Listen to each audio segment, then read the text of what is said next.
स्वातंत्र्यवीर विनायक दामोदर सावरकर यांनी असंख्य शब्दांचा समूह देऊन मराठी भाषेला अभिजात केलं असं प्रतिपादन लेखक, सिनेनाट्य अभिनेते योगेश सोमण यांनी केलं।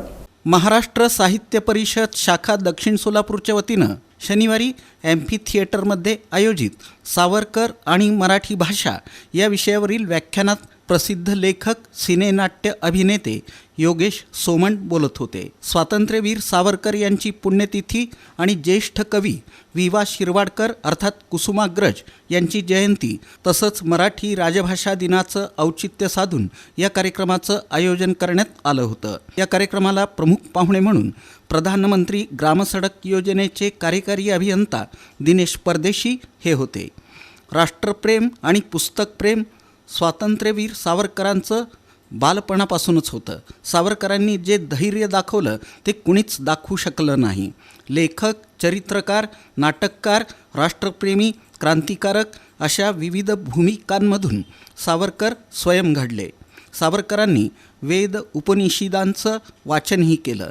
22 जून 1897 रोजी दामोदर हरी चाफेकर यांचं शौर्य हे सावरकरांच्या मनावर बिंबलं आणि त्यातूनच क्रांतिकारक घडला।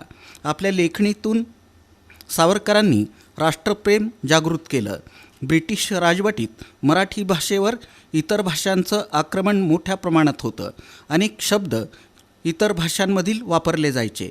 क्रांतिकारक राष्ट्रप्रेमी सावरकरांना त्याचं वाईट वाटायचं। त्यातूनच त्यांनी मराठी भाषेसाठी अनेक शब्द दिले असंही योगेश सोमण यांनी सांगितलं। महापौर असेल, दिग्दर्शक असेल, छायाचित्रकार असेल, संपादक असेल म्हणजे एडिटर, संकलक, हे जाता जाता दिलेले मराठी शब्द आहेत। हे तर त्यांची मोठी मोलाची देणगी आहेत, परंतु ज्या पद्धतीचं काव्य सावरकरांनी लहानपणापासून लिहिलं ते काव्य, ही सगळ्यात मोठी देण मराठी सारस्वताला आहे, साहित्य क्षेत्राला आहे। साहित्याच्या या एवढ्या मोठ्या व्यापामध्ये मराठीच्या समृद्धतेची भर घालणार असा आहे। याची सुरुवात कुठपासून झाली असावी? मी ज्यावेळेला त्या चरित्राचा अभ्यास करायला लागलो तर सावरकर साधारण मला माहित असलेल्या आणि ज्ञात असलेल्या याच्यानुसार 10व्या 11व्या वर्षापासून लिहायला लागलेले होते। बरं, आता याला काही पूर्वपीठिका होती का की बाबा घरामध्ये कोणीतरी आहेत, बाबा लेखक आहेत, कीर्तनकार आहेत, प्रवचनकार आहेत, त्यांच्या तोंडून वेळोवेळीच्या उक्त्या ऐकल्या, वेळोवेळीचे अभंग ऐकले, ओव्या ऐकल्या, ज्यांची कीर्तन पाहून किंवा इतर काही व्याख्यानं ऐकून वगैरे काही त्यांच्यावर संस्कार झाले होते का?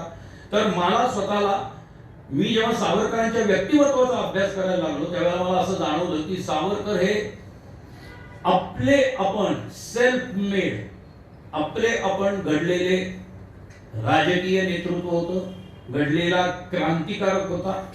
सावरकर हे साहित्यिक म्हणूनही त्यांचे ते घडलेले होते। प्रारंभी महाराष्ट्र साहित्य परिषद शाखा दक्षिण सोलापूरच्या अध्यक्षा रेणुका महागावकर यांनी प्रास्ताविक केलं।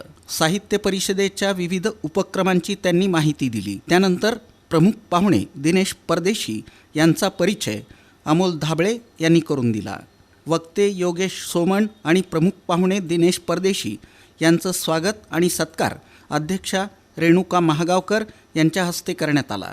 दरम्यान सावरकर यांचं ज्या ज्या ठिकाणी वास्तव्य झालं त्या ठिकाणांना भेट देणारे सुधाकर देशमुख यांचा सत्कार करण्यात आला। तर प्राध्यापक सुहास पुजारी यांचाही सेवानिवृत्तीनिमित्त सत्कार करण्यात आला। यावेळी कार्याध्यक्ष प्रशांत बडवे उपस्थित होते।